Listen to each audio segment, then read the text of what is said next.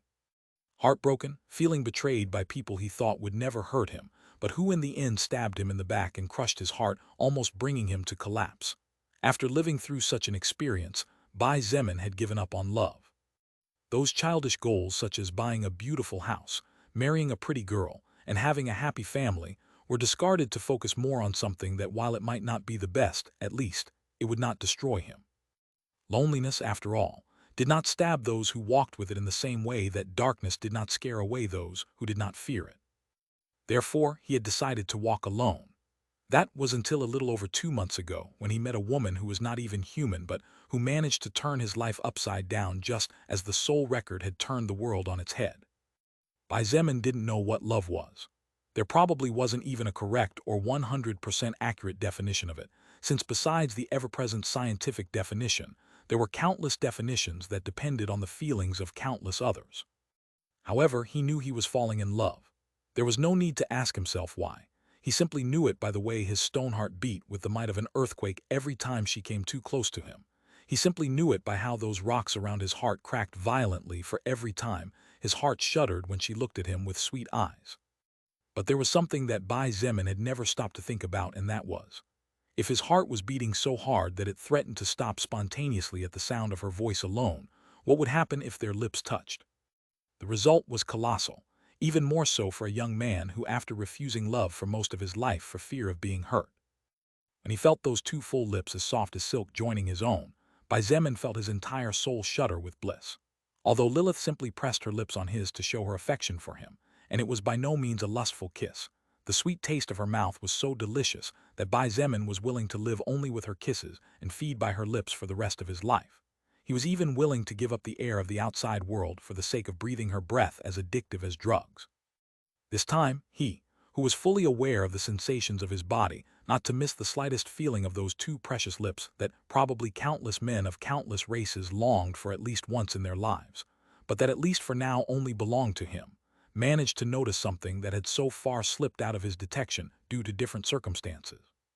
When Lilith's lips touched his, just as his soul trembled as if it had received a spiritual shock, and at the same time as his heart beat fiercely as if he had been injected with large doses of dopamine all at once, the rune of the skill stone heart recorded in his soul also began to tremble. If the trembling of his soul was like the friction between two tectonic plates, then the stone heart skill rune was the earth in the middle with no hope, but to suffer the consequences. The cracks that were already there widened at astonishing speeds, widening and lengthening more and more, until there came a point where Bai Zemin could not understand how something that was so broken could even continue to stand. The kiss, far from being like the kiss between an adult man and woman, and more like the embarrassed but full of pure and real feelings kiss between a kid and a girl hiding from their parents, lasted about half a minute. That half a minute seemed to last an eternity, but for Bai Zemin, it felt like an eternity that didn't last long enough.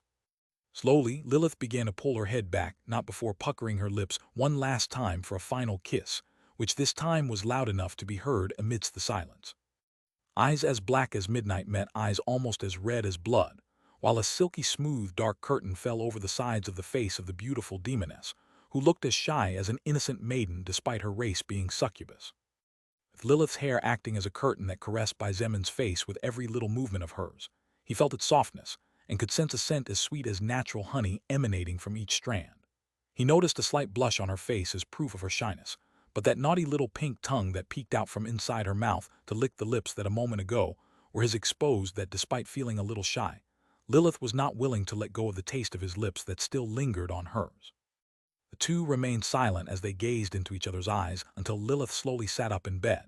She secretly watched him as she fiddled with her fingers nervously because, regardless of her age or lived experiences, she too was completely new in the matter of emotions. It was not easy for Lilith, who was slowly discovering her own heart, to take such a bold step. As a man, Bai Zemin felt it was his responsibility to be the first to break the silence that oscillated between discomfort and comfort. After all, the woman had already taken the first big step very bravely. It would be quite miserable of him to let the lady do everything.